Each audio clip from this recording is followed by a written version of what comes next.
संस्कृतम् सरस भाषा संस्कृतम्। आज हम पढ़ने वाले हैं BA second year third semester Sanskrit compulsory और संस्कृत इलेक्टिव के सिलेबस में व्याकरण को।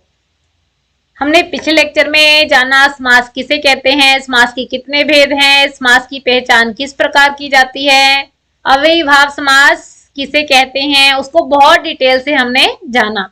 और आज हम पढ़ने वाले हैं तत्पुरुष समास को। और ये सिलेबस हमारे पास कुरुक्षेत्र यूनिवर्सिटी कुरुक्षेत्र के अलावा बहुत सी यूनिवर्सिटीज में सेम सिलेबस के साथ है। तो स्टूडेंट्स हमारे साथ आप एंड तक बने रहें, क्योंकि आप जानते हैं स्टूडेंट ग्रामर में हम बहुत आसानी से फुल में से फुल मार्क्स ले सकते हैं। बस थोड़ी सी प्रैक्टिस करनी है, लेक्चर आपको ध्यान से सुनना है, नोट्स बनाने हैं। चलिए आगे बढ़ते हैं।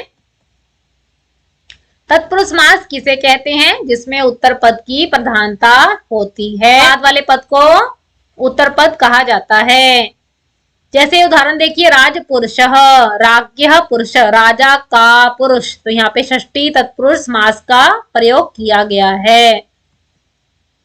नेक्स्ट देखते हैं तत्पुरुष समास के भेद कितने हैं। अनेक प्रकार के भेद बताए गए हैं। देखिए, विभक्ति तत्पुरुष जो द्वितीय विभक्ति से लेके सप्तमी विभक्ति तक के सभी तत्पुरुष समास आपको तैयार करने हैं। अलुक तत्पुरुष है, नए तत्पुरुष है, प्रादि और उपपद तत्पुरुष है। एक एक करके हम इसे बहुत डिटेल से जानेंगे। स्टूडेंट्स आप साथ साथ नोट्स बनाते रहिए। जहां भी आपके डाउट्स हो तो आप कमेंट बॉक्स में ले सकते हैं। तो चलिए, विभक्ति तत्पुरुष क्या है। जब दोनों पद एक साथ मिलते हैं तो प्रथम पद की विभक्ति का लोप हो जाता है। और लोप होने वाली विभक्ति कहाँ से, द्वितीय से लेके सप्तमी तक तो कोई भी हो सकती है। तो देखिए यहाँ पर द्वितीय तत्पुरुष द्वितीय विभक्ति का लोप होता है। कहने का तात्पर्य यह है कि समस्त पद में द्वितीय विभक्ति आपको नहीं दिखाई देगी। जब आप विग्रह करेंगे तो आपने वहां पर द्वितीय विभक्ति का प्रयोग करना है। देखिए, गृह गतः क्या बनाएंगे, द्वितीय विभक्ति में सिर्फ म का ही प्रयोग किया जाता है। ठीक है, गृहम गतः, घर को गया। राम श्रित, रामम श्रिता, राम को आश्रित। ठीक है स्टूडेंट्स, इस प्रकार आपने बनाना है। शोकम पतितः, शोक पतितः। ठीक है, धनम प्राप्त, सुखम प्राप्त। चलिए नेक्स्ट देखते हैं तृतीय तत्पुरुष समास को, जहाँ पे समस्त पद के अंदर तृतीय विभक्ति का लोप होता है। यहाँ देखिए, और तृतीय विभक्ति के लिए आप क्या बनाते थे, कर्ता ने कर्म को करण से द्वारा तृतीय विभक्ति। ठीक है स्टूडेंट्स, और आपको यानी फिर से शब्द रूपों का याद होना बहुत आवश्यक है। तृतीय विभक्ति का प्रयोग करते हैं। राम हत, रामेण हत, राम के द्वारा मारा गया। धनेन हीन, धन से हीन। ठीक है स्टूडेंट्स, सुख युक्त, सुख से युक्त, सुखेन युक्त। मात्रिका बनाइए, तृतीय विभक्ति क्या बनेगी, मात्रा सदृश। तो स्टूडेंट्स ये रूल आपके अनुवाद में भी काम आएंगे और समास में भी काम आएंगे। विद्यावहीन, विद्या कैसे बनेगा, लता की तरह, लतया। ये क्या बनेगा, विद्या विहीन, विद्या से रहित। वाक कलह, वाक कहते हैं वाणी को, वाचा कलह। नखः भिन्न, नाखून ज्यादा हो गए संख्या, बहुवचन में ले जाएं। नखई भिन्न, नाखूनों के द्वारा भेदा गया। बाण भिद, बाणों की संख्या अधिक होगी तो यहाँ भी बहुवचन का प्रयोग कीजिए, बाणई विध। ठीक है स्टूडेंट्स, चलिए नेक्स्ट देखते हैं चतुर्थी तत्पुरुष, जिस पाकशाला, पाकायशाला, भोजन के लिए, शाला यानी कि रसोई घर को कहते हैं। ऐसे ही पाठ का बनाइए, पाठायशाला, भोजनशाला, भोजनायशाला। धन लोभ, धनाय लोभ, भूताय बलि। गो की चतुर्थी विभक्ति देखिए, गवे सुखम। ऐसे गोहितम का बनाइए, क्या बनेगा, गवे हितम। नेक्स्ट देखते हैं पंचमी तत्पुरुष समास, सिंह भयम। अब डरने के योग में कौन सी विभक्ति लगाते थे आप, पंचमी विभक्ति। तो यह नियम आपके पास अनुवाद में भी काम आएगा स्टूडेंट्स और समास में भी आएगा, इसलिए शब्द रूपों को भी याद रखिए। और इन विभक्तियों का प्रयोग कहाँ कहाँ पर होता है, अनुवाद के क्या नियम है, ये भी आपको याद रखना है। सर्प से डरा हुआ बनाइए, जैसे सिंहात बनाया था, सर्पात भीतः। वृक्ष पतितः, वृक्षात पतितः। स्वर्गात पतितः, जहां भी डर का हो, अलग होने का भाव हो, तो वहां पर हम पंचमी विभक्ति का प्रयोग करते हैं। करात मुक्त, धर्मात भ्रष्ट, दुखात रहित। बहुत ही सरल है, सारे ही यहाँ पर आपको पुल्लिंग और नपुंसक लिंग के प्रयोग दिए गए हैं। नेक्स्ट षष्ठी तत्पुरुष कैसे बनाते हो आप?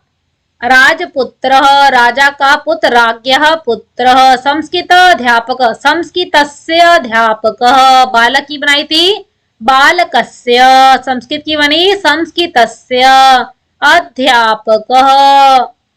राष्ट्रपति, राष्ट्रस्य पति, ठीक है, यहाँ पे षष्ठी लगाइए। कुलगुरु, कुलस्य गुरुः।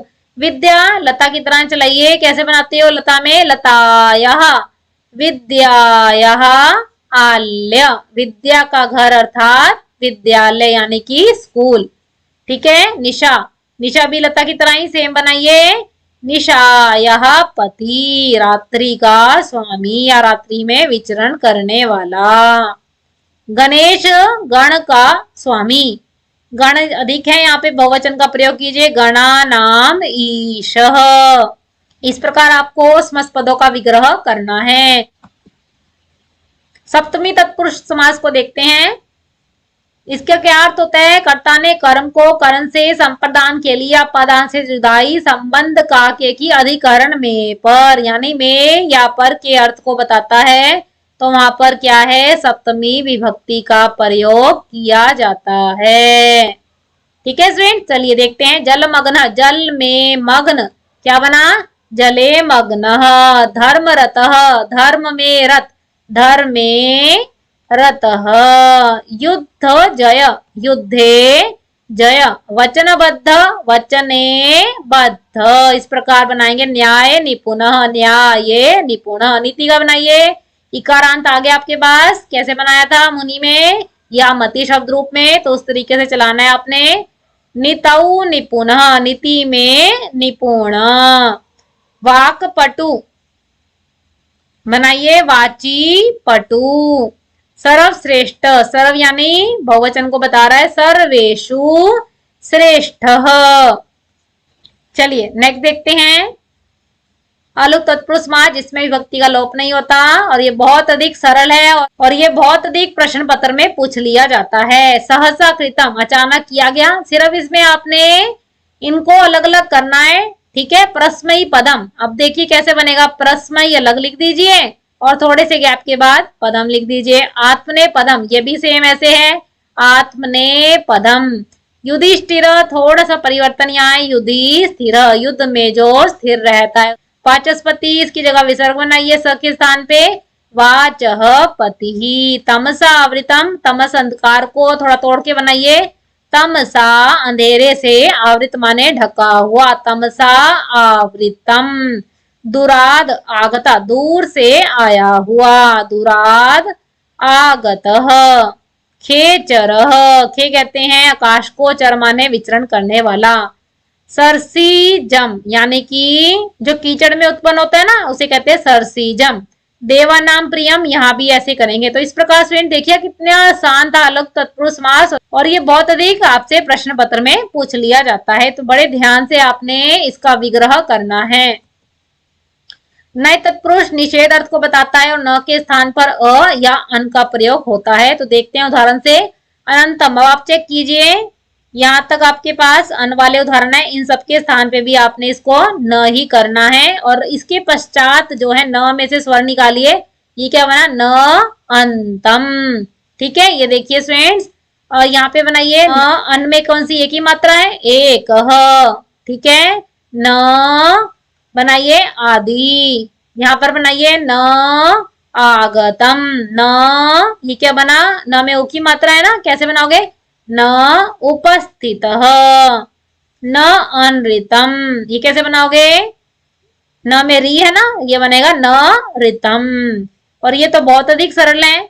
न लगाइए और सत लिख लीजिए, न सत। ठीक है, न धर्मः, न भयः। तो इस प्रकार आपने इनका विग्रह करना है। नेक्स्ट देखते हैं प्रादि तत्पुरुष, जहां पर प्र आदि पूर्व पद में होते हैं। अब देखिए प्राचार्य, प्रगतः आचार्य, थोड़ा सा ध्यान से समझने की आवश्यकता है।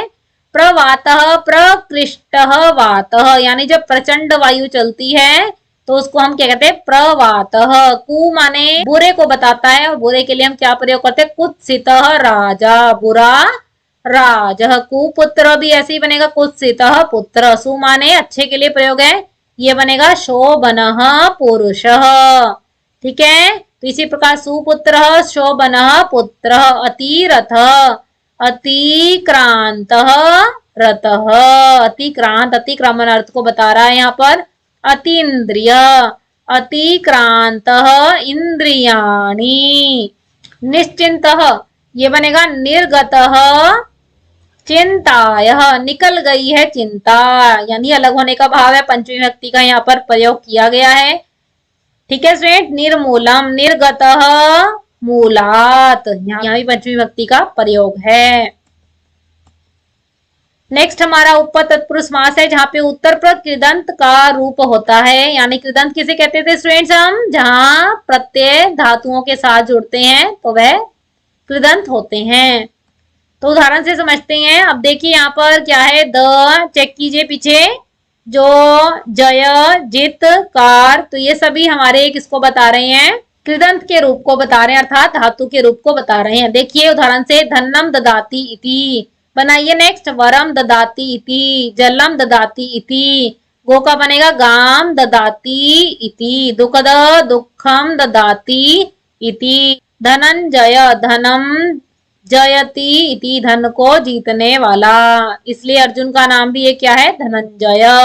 विश्वजित विश्वम जयति इति, कुंभकार और स्वर्णकार भी बहुत बार आपसे प्रश्न पत्र में पूछ लिया जाता है, कैसे बनाओगे, कुंभम करोति इति, कुंभम करोति इति कुंभकारः, स्वर्णम करोति इति स्वर्णकारः। तो इस प्रकार स्टूडेंट्स आज के लेक्चर में हमने तत्पुरुष समास को बहुत डिटेल से जाना, उसके भेदों को एक एक करके हमने प्रैक्टिस की, उसका बहुत अच्छे से उसको समझा। तो स्टूडेंट्स आप सबने नोट्स बनाने हैं, इसकी बार बार प्रैक्टिस करनी है, और आपकी कहीं भी कोई क्वेरी है तो आप कमेंट बॉक्स में पूछ सकते हैं। आपकी कोई सजेशन हो नेक्स्ट लेक्चर के लिए, नेक्स्ट टॉपिक के लिए, तो वह भी आप हमें बता सकते हैं। आपको लेक्चर अच्छा लगा तो इसे लाइक कीजिए, ज्यादा से ज्यादा फ्रेंड्स के साथ शेयर कीजिए। आप चैनल पे नए आए हैं, संस्कृत सीखना चाहते हैं, संस्कृत सिलेबस को कवर करना चाहते हैं, तो इसे सब्सक्राइब भी कीजिए। आप हमें फेसबुक और इंस्टाग्राम के पेज पे भी फॉलो कर सकते हैं। तो चलिए नई अपडेट्स के साथ फिर मिलते रहेंगे। आपने लेक्चर बहुत ध्यान से सुना, आप सबका हृदय से बहुत बहुत धन्यवाद। नमो नमः। नमः संस्कृताय।